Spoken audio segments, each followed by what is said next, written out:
everyone, and welcome back to Tech Centric, your one-stop shop for the intersection of tech and your business. I'm your host, Kris Moniz, and this is an episode of our Tech Leadership Series. In this series, we'll be speaking to leaders about their career journey, the choices they've made along the way, the lessons they've learned, and the legacy that they want to leave behind. Our guest today is of special significance to me. He's been an inspiration and a mentor over the course of my career, and frankly, for many other folks that I work with. Our guest is Larry English, co-founder and CEO of Centric Consulting, which is a technology and management consulting firm. So welcome, Larry. Happy to be here, Kris. Happy to talk to you. We're going to dive right into this because we don't want to waste any time with any chit chat. I got to start at the very beginning. There is a story that I know after knowing you for many years, but I think it's where the whole thing starts. So your story doesn't really start in a boardroom. It starts with basically work burnout at 25. Can you kind of take the audience back to that moment and your decision to kind of step away from a very successful career and what you did? Yeah, absolutely. So I went to work for one of the big international consulting firms right out of college, and it was awesome. It's a great school. You learn a lot. You get promoted fast. The but part is they work an insane amount of hours, and that's just, they brainwash you that way, and they expect it as long as you're there. And so I don't know if you've heard the latest 996 approach to working. Have you heard of that one? No. It's all the rage right now with AI companies in Silicon Valley and in China. And basically, if I have it right, 996 is you work 9 a.m. to 9 p.m. 6 days a week. Yeah, right? So that's not far off from what I was doing. And I did that for the first 5 years of my career. And I remember, you have one of those breaking moments. I remember walking out to an empty parking garage, dark, 10 p.m. at night.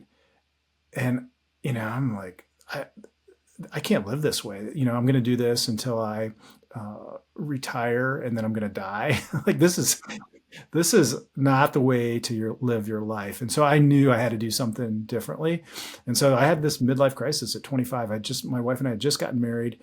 And so I basically took a leave of absence, and I set out. We bought a one-way ticket to Iceland, and we kept going around the world. And it was really to find myself and figure out, man, what am I going to get out of life? And I don't know if you've read all of the people interview people on their deathbed, and people compile these lists of the top. And one of those was, no regrets, take the risk, kind of thing. And so for me, it was an easy decision.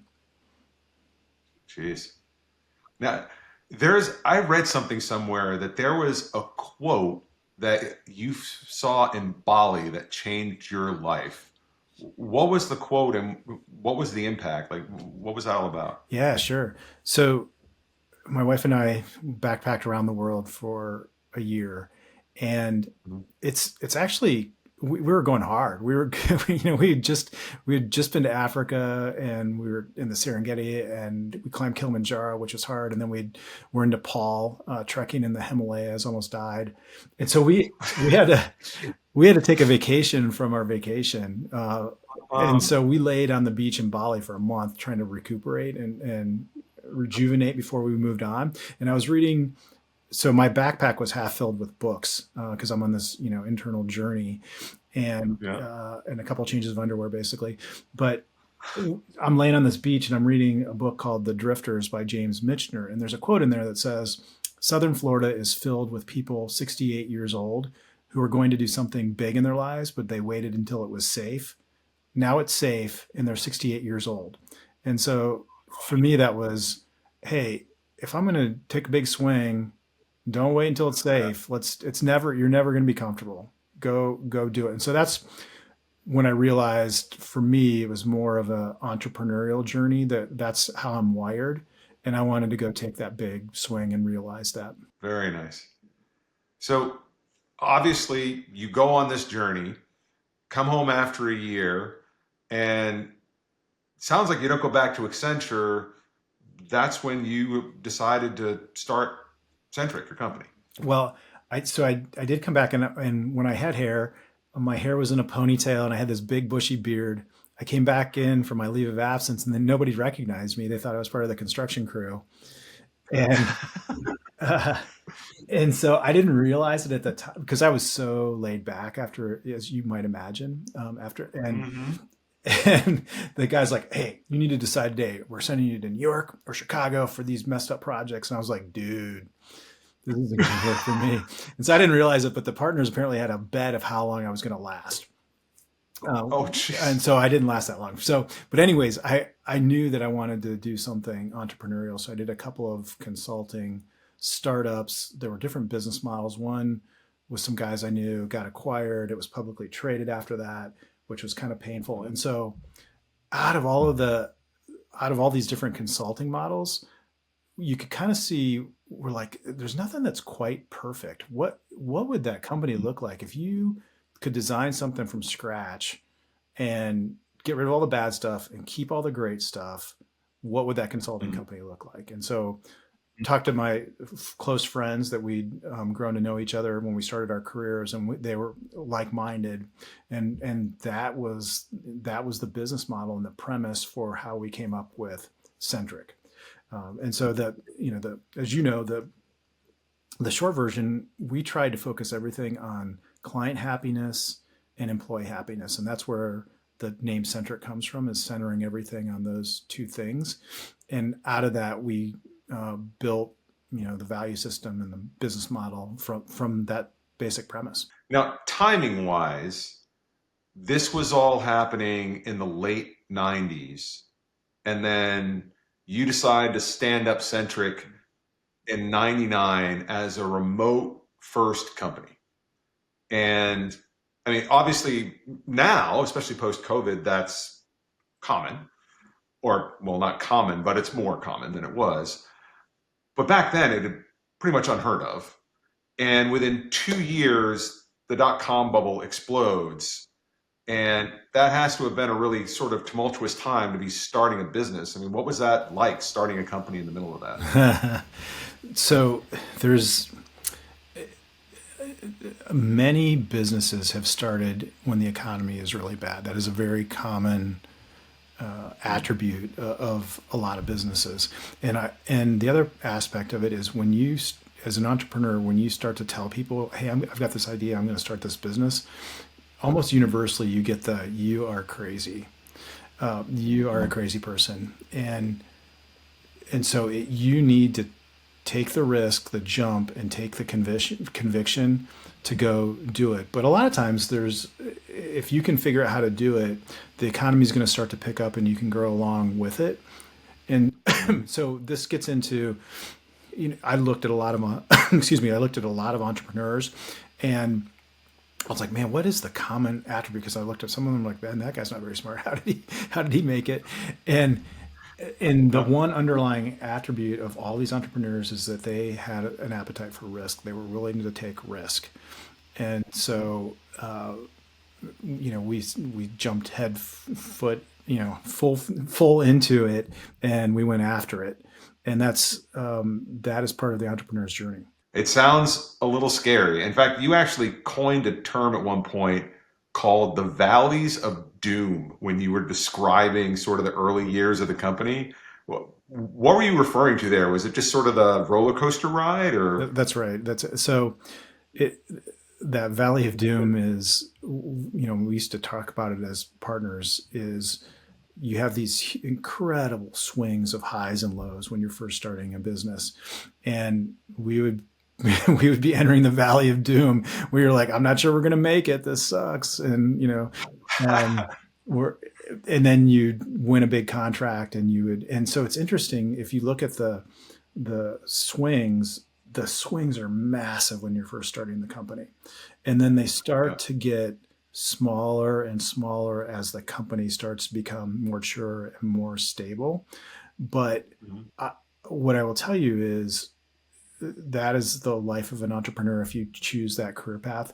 And so if you look at most great companies, they almost went out of business. The example is maybe Tesla. Mhm. They were out, they were done. They were trying to sell it to Google to get an infusion in cash, so it showed that it would exist.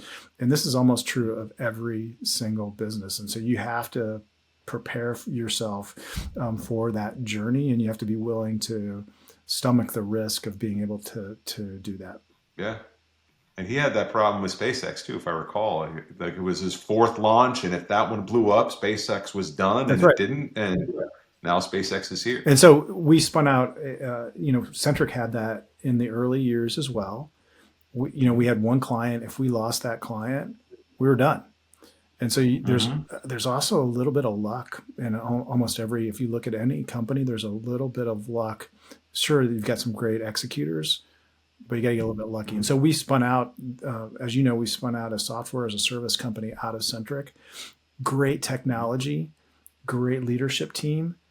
They almost went out of business twice already. Now I think they're over the hurdle now and they're close to profitability, but it had nothing to do with the product was great and the team was great. It's just hard to get going. And so if you're going to take that path, that's what it's going to look like. You're going to take your slings and arrows. So during your first economic crisis, because at this point, if you guys have been around since 99, you're talking the dot-com bubble burst, you're talking the financial crisis of 08, and then you're talking COVID in 2020 and 2021. How has being remote first either hurt or helped during those sort of economic downturns? And is each one different, or has there been a lot of commonality? There's a couple things. One is you are going to have ups and downs in the economy, and you've got to design your business to be able to weather that and be resilient through those things. And so that's what we've tried to do, is be really smart about how we were able to continue to take risk within our business, but it's calculated risk, so that you can weather those. They're coming, and you got to anticipate them. But what was interesting is what we found is if you could manage your business and not overextend yourself, when the economy went down, we actually grew. And we used it as an opportunity, as an example, to hire some of the best talent, because these other companies were highly leveraged. They're shedding people. And we were able to get some of our best hires were during economic downturns. It's going to be a part of it. Build it into your business model. And I think there's the Warren Buffett quote, which is, be greedy when times are rough, and be cautious when times are great, kind of thing. That's a good perspective. And I got to imagine the not having physical rents and properties, et cetera, that you get tied down to when downturns hit, just not having that long-term obligation can be helpful. Well, thank you. I don't know that I answered your first question. I think there was a huge strength in our virtual business model. And what I mean by that is if we figured out, so what we try to do in our business models, we have local relationships, we have present in, let's say 11, 12 cities. And if you have those relationships, but then you can deliver that work virtually with the best people in the world and figure out how to do that, that is such an advantage, because you're not bound by geography.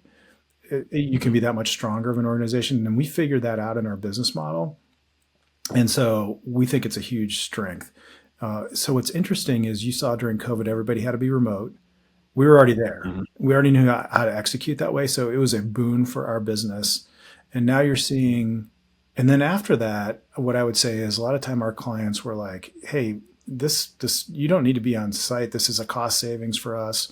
We've learned how to work remotely. And so we've seen some clients come back a little bit requiring everybody to be on site, but it is definitely the minority. And so we're still able to execute in that business model, and it's hugely advantageous to us. It makes a lot of sense. So I think the one last question I wanted to ask on that is, so you coined this phrase, the Valley of Doom.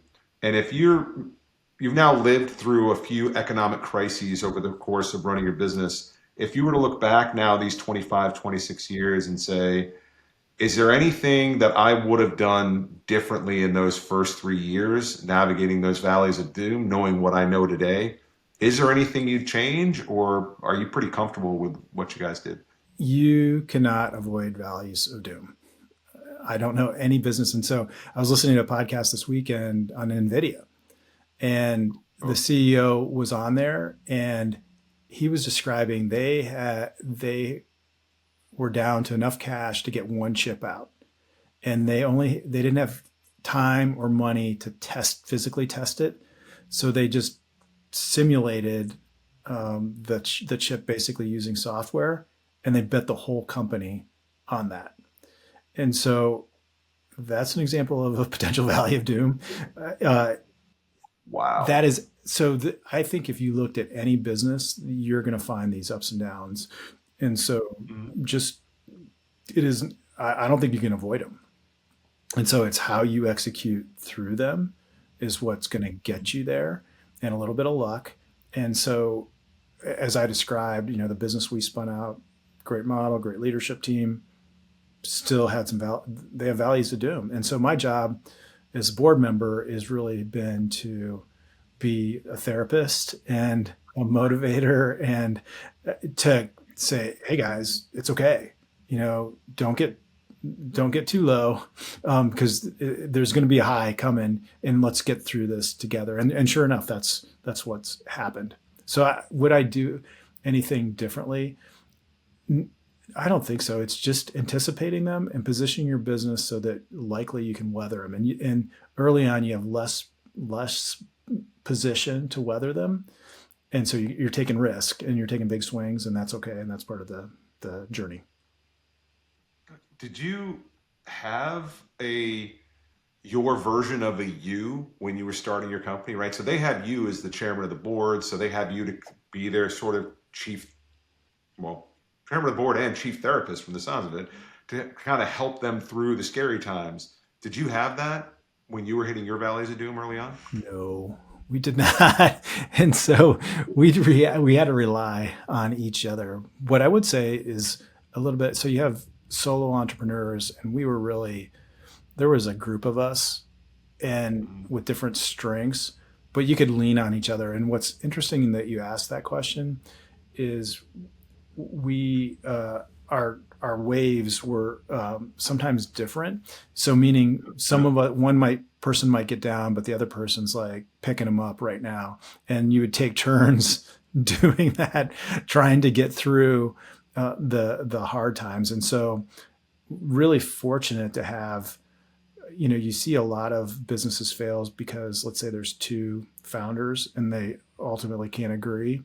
We didn't have that. My founders are like brothers to me, and we were able to work through, because you're going to have this. You're going to be yelling at each other, and emotions are going to be high, and you got to have that relationship where you can get through those things. And there's a high degree of trust. And so we were lucky to have that. That is awesome. And probably sound advice for anybody looking to start a business. Find somebody you can trust, that you can fight with and still come out the other side as friends to start the business with. Don't do it alone. It's going to be lonely at the top.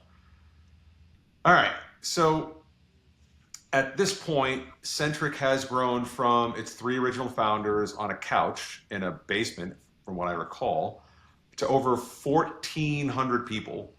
Uh, Now, I imagine many founders would kind of worry that growth at that rate and to that size from that small of an organization that is so focused on culture as your organization is, there'd be worry about that culture being hit or hurt in the process. And you actually launched a research quest, about what were the most critical mechanisms to put in place to sort of safeguard Centric's culture and scale it without breaking it. Can you talk a bit about that? Yeah, absolutely. So the story around this, we started the company around those value systems, and we didn't use the word culture, but we started to get going. We're, a few years in, and I don't know that we were still using the word culture, but everybody's like, man, I like working here. This is great. I love the people. We're doing good work. I like the environment. This is atypical of a boring, sterile business. This is great. How do we make sure we don't screw this up? And so what's interesting is when you hire great people, they want to have a great career, and they want to do great work. And so to do that, you got to grow. And so when you start to grow, naturally things are going to start to break, and potentially one of them could be culture. And so we were at one of the things we did is we tried to break as many rules of traditional business as we could. And one of them, the first thing we did is, you'd have the boring corporate holiday party. And we're like, why don't we take everybody and their significant others and go somewhere fun? And so we did that. And we went to a ski resort in West Virginia, and it was amazing. But we were there, and my wife's like, "You are dumb," and I'm like, "What?" Which she says this a lot to me, so it's not. I get that a lot. But she's like, "You're gonna keep growing the company. You're gonna screw up what you got. You're gonna screw up the culture." And I was like, all right, I got to think about that. And so I started on this quest, as you just said, to try and figure out who were the companies that had a great culture and scaled, but were able to maintain that culture, and what did they do? And so I started looking for those companies and trying to figure out and talking to people that have been in those companies. And what I found was the secret was, if you had leadership that led with your value system, you could scale to any size that you wanted, and you could maintain that culture. And so that led us on this journey, and we started to use the word culture. And then we're like, okay, if you want to protect a culture and make sure that it scales, what do you got to do? And it turns out there's a lot of things you have to do if you really, really want to protect it. And so, as an example, you have to not compromise on hiring. So the example I always give is, there's a rainmaker, and amazing, brings in lots of business, but they're a jerk. If you hire that person, it's a slippery slope, and you're going to start to compromise your culture. And so you can't do that. And it's things like training all your leaders on how to lead with your value system, as I mentioned, and being very careful about if you're bringing in a new leader and you're not building them from scratch, making sure that they match your value system when you bring them in. The other thing that we did was, as we started to get bigger, we realized we couldn't talk to every single person that was coming in and impart on them what our value system was and our culture. And so we created our own culture training that we still do to this day. And we call it the couch. And it's a week-long session. We do it virtually now, but it's a huge investment of our leadership time, but it's training everybody in our culture. It's not reading from an HR manual. It's actually telling stories and doing fun activities that impart on everybody how we keep our culture.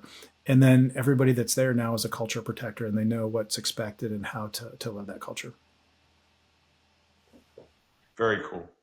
Very, very cool. And from what I understand, it's called the couch because of the couch that you guys used to sit on or something in a meeting session. I don't know the whole story, but there's an actual couch involved in this somewhere.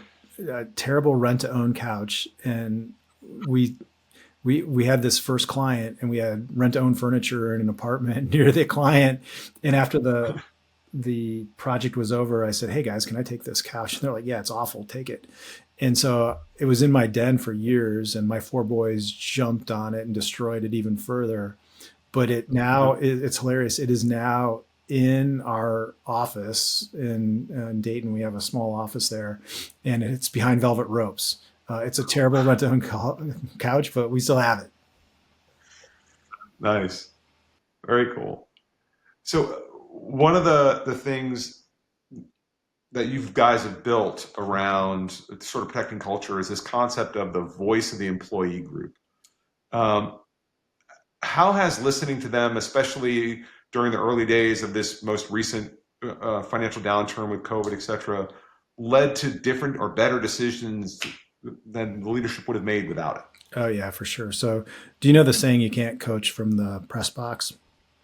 Or No. You don't know that one?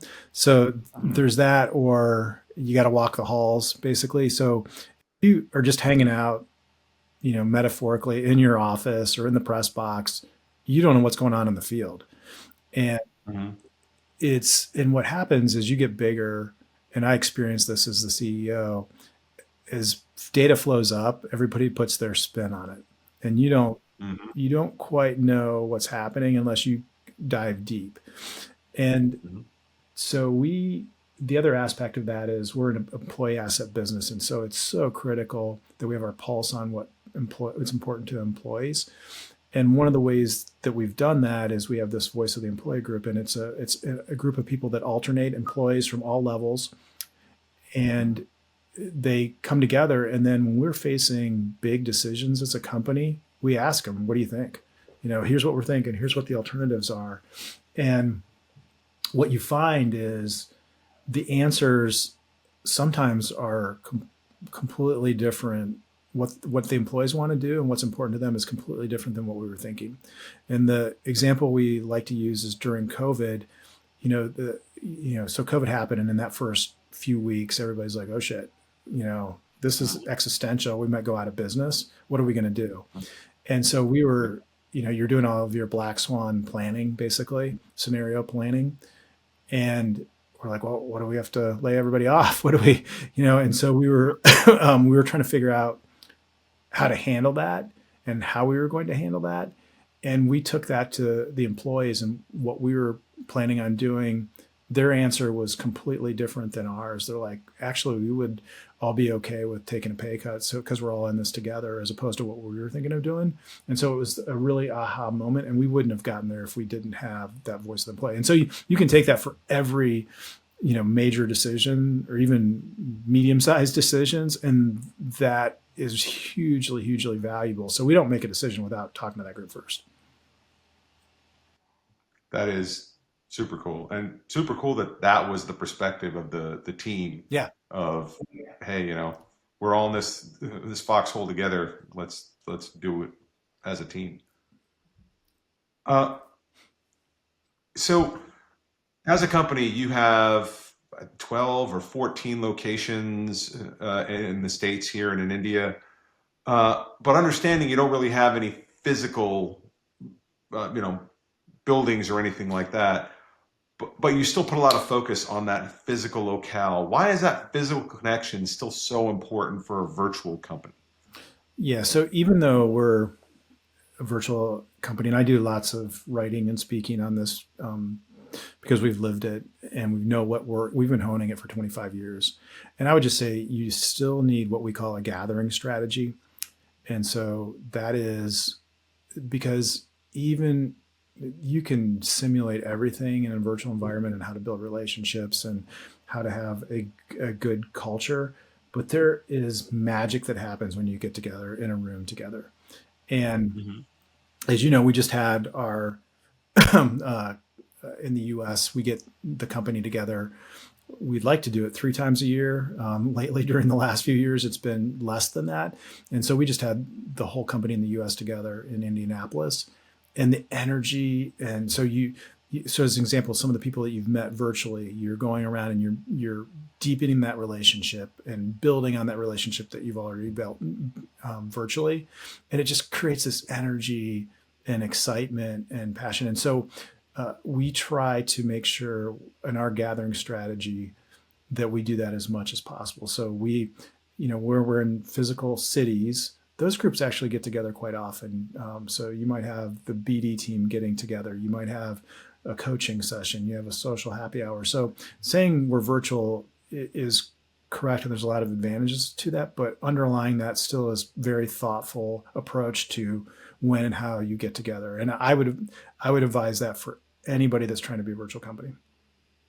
So we've been talking a lot about scaling and growth and size. Has your leadership style evolved as the company's grown? I mean, when you guys started, it was what, 10 people, and now it's well over 1,000.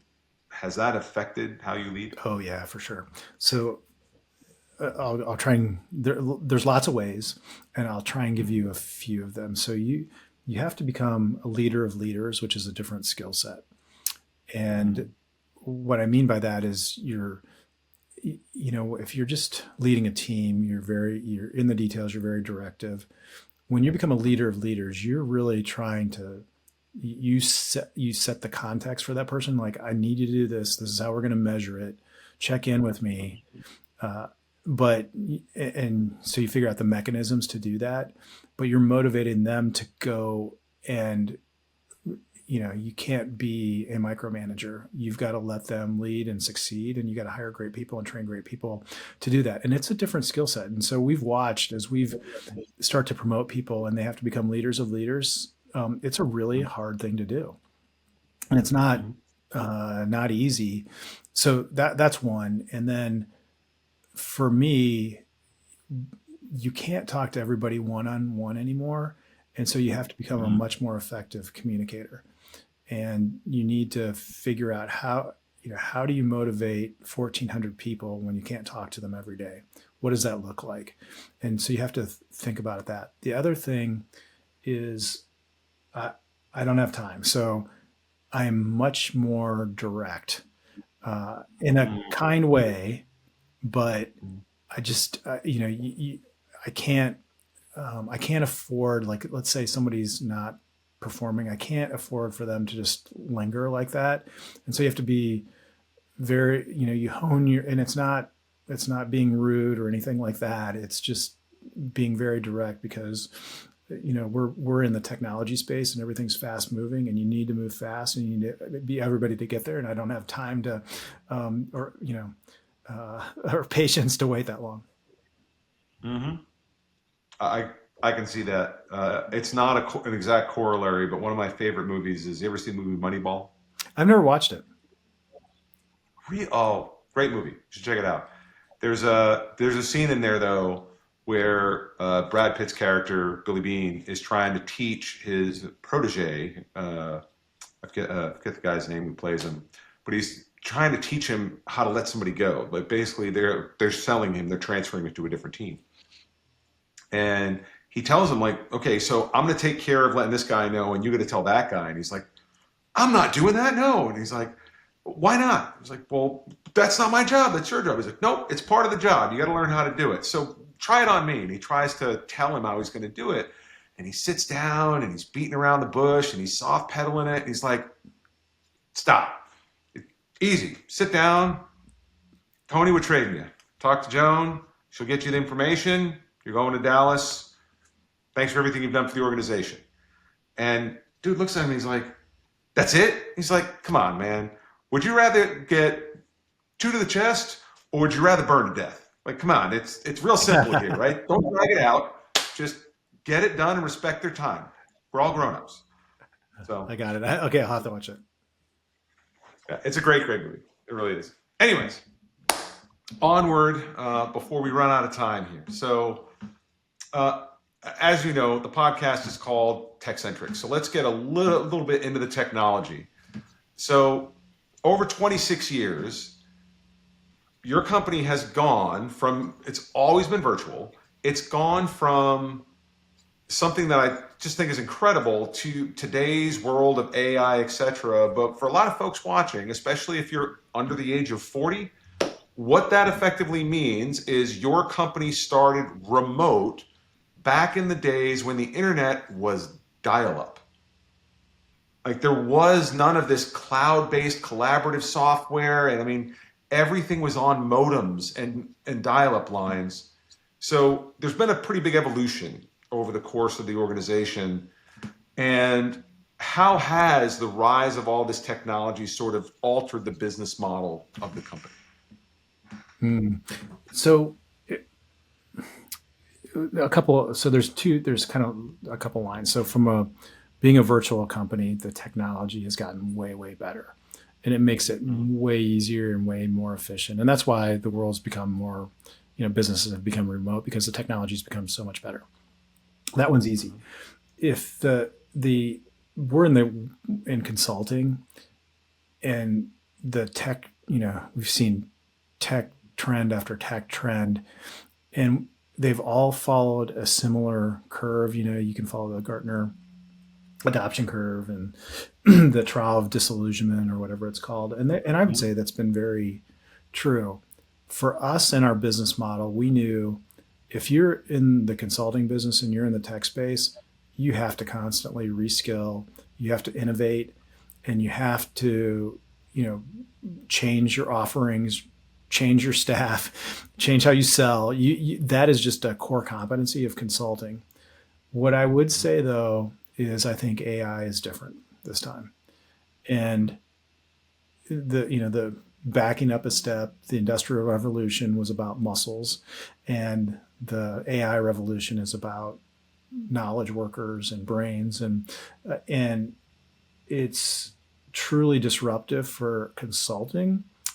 But I also believe it's going to be truly disruptive for every business, almost every business. And so it's that normal, like when we had mobile as an example, that followed a traditional curve. If you went from on-prem to off-prem, follows a traditional curve. This is not, AI is not following a similar curve. It's much disruptive, faster. And so we as an organization are trying to mobilize around that because we do not want to be disrupted. And so it's both a risk to our business, but also a tremendous opportunity. And we're trying to make sure that we take advantage of the opportunity. And so that means it is all hands on deck. It's every area of our business, from operations to sales to offerings that we do. It'll probably change how we deliver our work and how we price it. All of those things are on the table. And so it's going to be crazy times for everybody. I can see that. So it's obvious the way you were just talking about that, you're positioning Centric to be a leader in the space for AI. And is this just sort of just a new offering or a service line within the company? Or do you see sort of a more deeper sort of DNA level connection between the 26-year journey the company's had and what it takes to succeed with AI? Like, do you see a connection there between sort of the virtual nature of the company and the entrepreneurial spirit of the company, and how that you can leverage that towards making AI a future point for the company? Yeah. So we've always tried I've done a lot of work on innovation, and big companies are not particularly good at it. So there's the Christensen book, The Innovator's Dilemma, and there's a lot of truth to that. And what you see in corporations is they squash all innovation. There's a really funny org chart that just basically shows VP of no, VP of no, VP of no on anything that you want to do or try.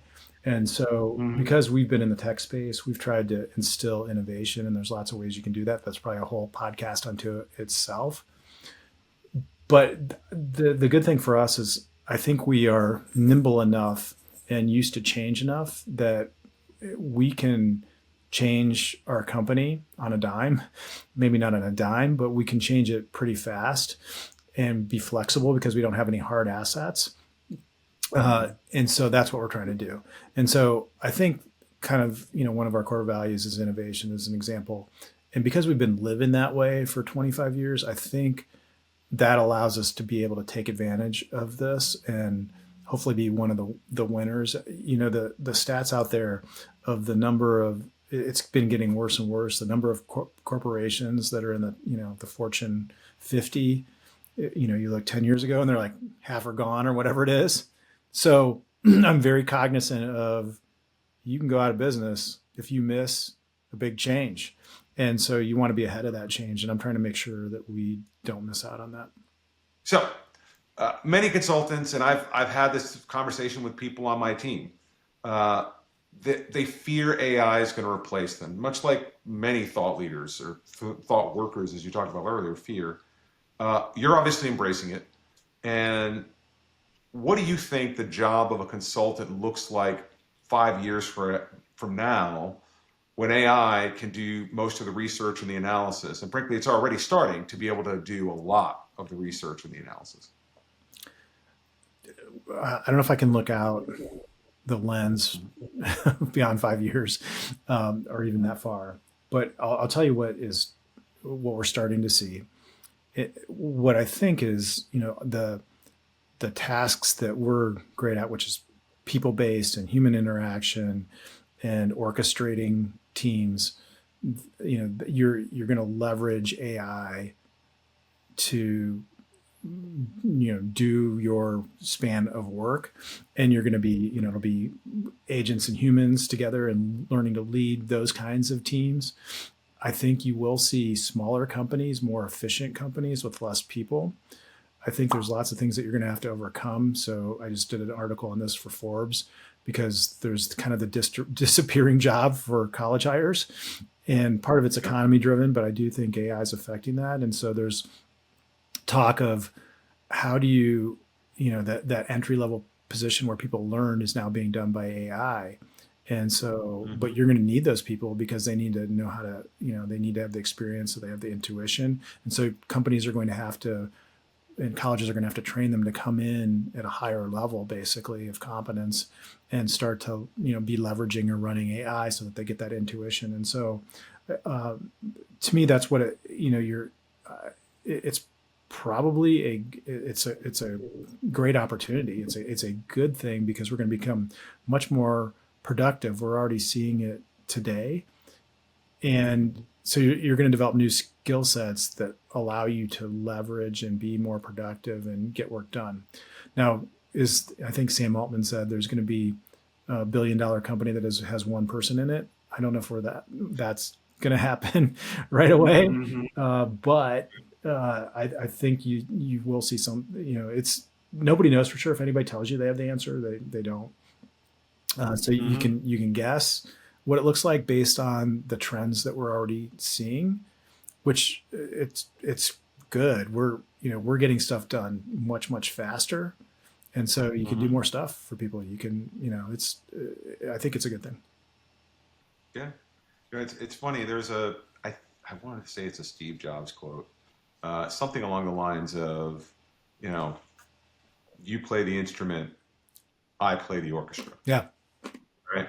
And I see a parallel there, in that the average consultant plays an instrument today. They've got a very specific set of skills that they're very good at, that they bring to the table. And a really talented consultant 3 and 5 years from now is going to be playing an orchestra. And it's going to be an orchestra of AI agents playing a variety of different instruments with a variety of different skill sets. And the mastery is going to become, every consultant is going to have to be able to command an army of virtual employees to accomplish, and basically to a customer, a client, have it feel like I'm hiring an army of one, but it feels like I just hired an army of 100, and that's going to be the magic. Right. It's going to be fun times. Oh yeah, definitely. So as we wrap up here, there is one last question, or one last set of questions I want to ask you. So you stated a goal, and you've stated it for years now. I even think it's in your one of your books, about Centric being a 100-year company. When you look ahead, sort of at the core principles from your current 26-year journey, what do you believe about how Centric has been built, about its culture, its core principles, that will ensure Centric thrives for the next 75 years? So the thing, we came up with our core values early on, so it's been over 20 years, and they haven't changed.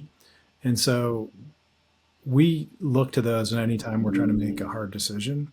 And so I think they still hold up in the age of AI. So, innovation, living a balanced life, the culture that we hold dear, how we, put client delivery as a North Star for us. I don't think that's changed. And so even though the technology is greatly changing, I would hope that our core values don't change. And if we do that, I think that's how you keep going. So obviously the point of these episodes is to sort of educate to an extent and give some inspiration to folks listening who are looking for a similar journey to what you've had and are looking for insight on how to get there. So for the entrepreneurs that are listening, who are just sort of starting down their own valleys of doom, what is the most important piece of advice that you could offer to them to make sure they can continue to build their company and that it lasts and they make it out the other end of that valley of doom? Yeah. So there's no way to avoid the ups and downs. So enjoy them. they're going to be there, and expect them, and it's okay. And then I would say, if you take care of your customers, employees, do those two things, you'll do great. Intense focus on your customers and your employees. Thanks so much, Larry, for your time today. It's been an enlightening discussion, and I look forward to seeing where the journey takes you. Where can our viewers find you if they want to learn more about your journey or where you're thinking of going in the future? Yes. So Larry English on LinkedIn is probably the easiest place to find me. You can go to larryenglish.net. That'll take you to the Centric website, and it has a collection of all of my blogs and writings on Forbes and all that stuff. And then Amazon, if you want to find Office Optional, which is the book wrote 5 years ago on how to run a virtual company and do it well. With interesting timing. So, crystal ball and all. So with that, thank you all for watching this episode. If you have any questions for Larry or myself, feel free to leave them in the comments below. And as always, please don't forget to like, subscribe, and ring the bell, as we'll have much more content like this coming soon. We'll see you soon. Thanks.